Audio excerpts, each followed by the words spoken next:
Olá, família! Mais um momento do Projeto CEA em Casa. Nesses tempos de pandemia, nosso CEA vem realizando a campanha de máscaras. Máscaras de criança, máscaras de adulto, enfim. Quem tiver habilidade para costurar máscaras, né? Ou quem puder comprar e fazer as suas doações, a entrega é aqui no DIS. Encaminhamos, doamos todas essas máscaras para as nossas famílias assistidas e população de rua. Com vocês, Wanda Montalvão, com o tema do maravilhoso e do sobrenatural. Boa tarde a todos. É com um imenso prazer, com o coração assim, apertadinho de carinho, de amor, que a gente está aqui de novo, na Casa de Humildade e Amor, para matarmos um pouquinho da saudade, estudando um pouquinho essa doutrina que é o alicerce das nossas vidas. Graças a Deus, que possamos contar com a boa companhia dos nossos amigos espirituais. Então hoje nós vamos conversar um pouquinho sobre o capítulo 2 do Livro dos Médiuns, que tem como tema do maravilhoso e do sobrenatural. É um capítulo bem extenso, então nós vamos fazer uma resumidinha, tirando os pontos principais para podermos discorrer sobre eles. Então a gente pode pensar assim, que Allan Kardec, quando ele inicia este capítulo, é como se ele dialogasse com críticos e opositores, a fim de apresentar argumentos e contra-argumentos capazes de provar a existência dos fenômenos espíritas. Podemos dizer, todos nós conhecemos isso, estudamos isso, que a crença nos espíritos e nas suas manifestações está presente na cultura de todos os povos e nos livros sagrados de todas as religiões. Portanto, a ideia que os espíritos existem não é isolada e muito menos circunscrita ao pensamento da doutrina espírita. Sempre existiu. No Velho Testamento, quando Moisés proíbe a comunicação com os mortos, principalmente como era feito naquela época, através de sortilégios e adivinhações, nós já deixou aí que realmente essa certeza já existia, já se atesta isso com essa deliberação de Moisés, pois não se proíbe aquilo que não existe. Se ele proibiu é porque existia a possibilidade desta comunicação. Mas o homem, desde os primórdios da história da humanidade, sempre teve o gosto pelo maravilhoso, sempre teve o gosto pelo sobrenatural.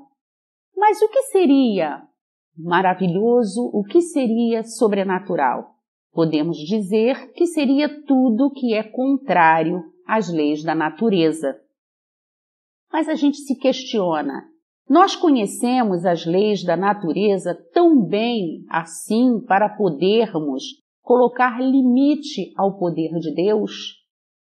Teríamos, então, que provar que a existência dos espíritos e as suas manifestações são contrárias a essas leis da natureza. O pensamento, sendo um atributo, um dos atributos dos espíritos, atua sobre a matéria, impressiona os sentidos e, por conseguinte, nos possibilita a transmissão e a captação dos seus pensamentos. No Livro dos Espíritos, na pergunta 459, nós vamos encontrar a seguinte pergunta que Kardec fez aos espíritos. Influem os espíritos nos nossos pensamentos e nos nossos atos? E a resposta é clara, muito mais do que imaginais. Influem a tal ponto que de ordinário são eles que vos dirigem. Essa pergunta e essa resposta não é para que tenhamos nenhuma dúvida com relação à nossa autonomia. O nosso livre-arbítrio será sempre a linha de frente da nossa conduta enquanto estamos encarnados. Mas é apenas para atestar para nós que essa influência é muito maior do que a gente pode supor. Então, assim, não há nada de sobrenatural nesse fato da comunicação, nem muito menos de maravilhoso. Podem ser, sim, apenas fenômenos que não compreendemos. Por isso, vamos colocá-los, como não os compreendemos, na categoria de fantasmagórico. Tornar um homem a viver depois de morto, reunindo os membros do corpo para tomar vida de novo, isso sim seria maravilhoso, sobrenatural, fantástico. Lembrando o episódio das mesas girantes, encontramos a seguinte pergunta no tópico 8. Um espírito pode suspender e manter uma mesa no espaço sem ponto de apoio, contrariando a lei da gravidade? O que nós refletimos? Da lei da gravidade até então conhecida, sim. Porém, a natureza disse a sua última palavra? Antes de ter experimentado a força de diversos gases, quem diria que uma máquina pesada, carregando muitos homens, fosse capaz de triunfar da força de atração? A natureza está em evolução, está em constante progresso e não se conclui em si mesma. A cada momento são acrescentadas novas teorias, novas conclusões. Para analisarmos o fenômeno espírita, na teoria, a demonstração vai se fundar em qual princípio? Todo efeito inteligente há de ter uma causa também inteligente. Na prática, tendo os fenômenos espíritas dado provas de inteligência fora da matéria, há de estar a causa que os produz. Não sendo essa inteligência de nenhum dos assistentes aquilo que a observação e a experiência nos comprova, haveria então dessa interferência ser exterior. E pois que não se via o ser que atuava, necessariamente teria que ser um ser invisível. É possível, com clareza, identificar uma outra inteligência presente nos fenômenos. Os fenômenos das irmãs Fox, por exemplo, tão conhecido por todos nós, eram fenômenos inteligentes. A manifestação da alma se apresentava como uma realidade pulsante. Esse ser invisível, que deram o nome de espíritos, nada mais é do que a alma dos que viveram corporalmente, ficando depois da morte corporal com um envoltório etéreo, invisível e fluídico. Se compreendermos a natureza do espírito, veremos que isso tudo é natural. Eis, pois, o maravilhoso e o sobrenatural reduzido à sua mais simples expressão. A ação é inteligente, pois ao morrerem, perderam somente o corpo, conservando a inteligência que lhes constitui a essência. Aí está a chave de todos os fenômenos erradamente tidos por sobrenaturais. A existência dos espíritos não é um sistema pré-concebido ou uma hipótese imaginada para explicar os fatos. É resultado de observações e consequência natural da existência da alma. Para os que consideram a matéria a única potência da natureza, tudo que não pode ser explicado por suas leis é maravilhoso ou sobrenatural. Não se pode julgar o espiritismo pelos contos de fadas ou pelas lendas populares. Seria o mesmo que julgar a história pelos romances ou pelas tragédias. O que é preciso para respondermos à pergunta feita no tópico 13, até onde vai a crença do espiritismo, no espiritismo que todos nós temos? Ler, analisar, estudar, comparar, experimentar, observar e assim saberemos. Só com o tempo e o estudo se adquire o conhecimento de qualquer ciência. O espiritismo é, em si mesmo, uma ciência, como todos estudamos. Está no livro O que é o Espiritismo essa afirmativa. É uma ciência que trata da natureza, da origem, do destino dos espíritos, bem como de suas relações com o mundo corporal. É uma filosofia, como está no Evangelho segundo o Espiritismo, no capítulo 6, item 4.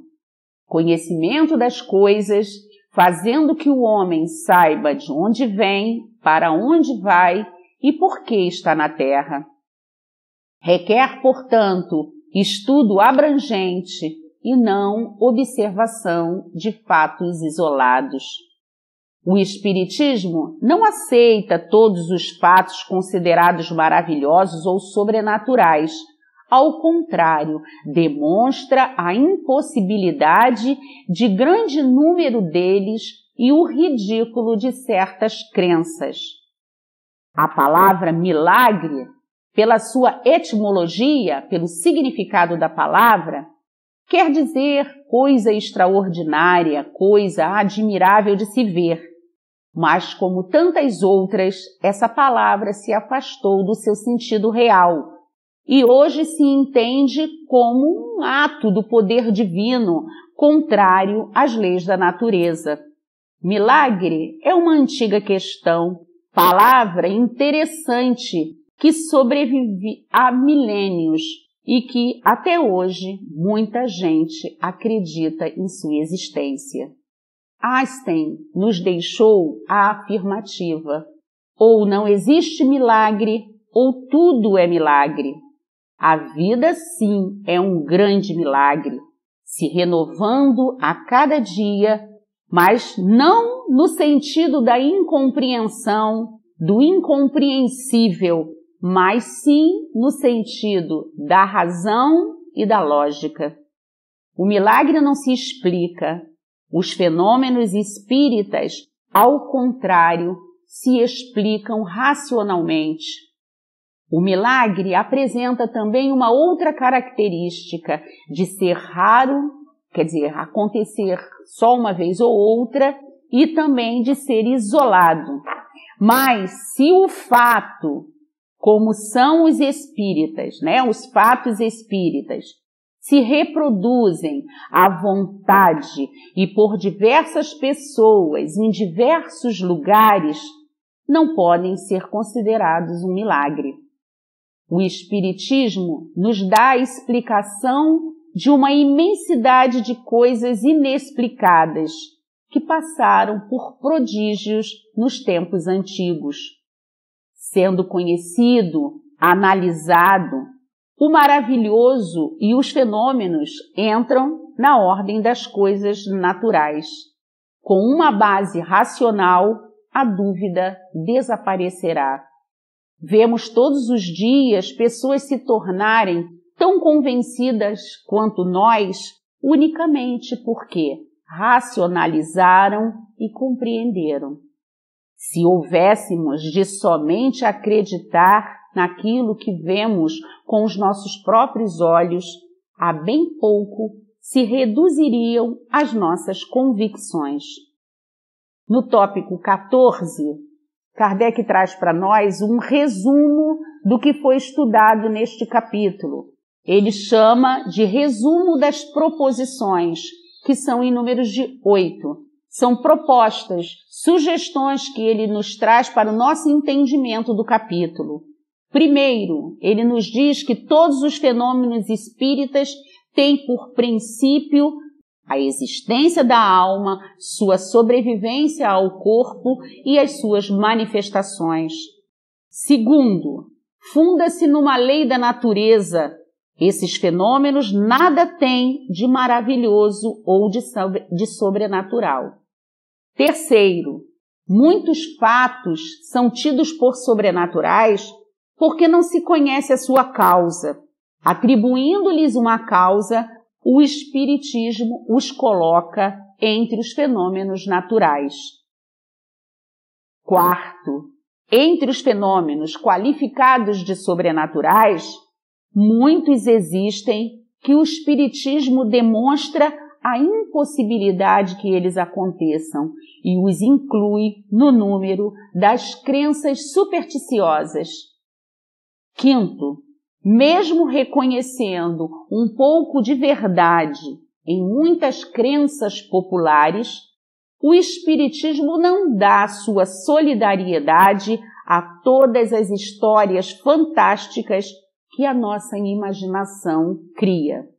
Sexto, julgar o Espiritismo pelos fatos que ele não admite é dar prova de ignorância, é dar prova de desconhecimento.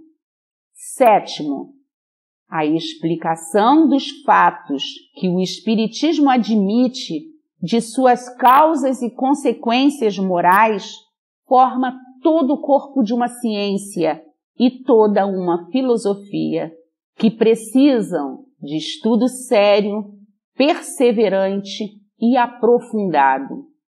Oitavo, o Espiritismo não pode considerar crítico sério senão aquele que tudo tenha visto, estudado, comparado e aprofundado com a paciência e a perseverança de um observador consciencioso.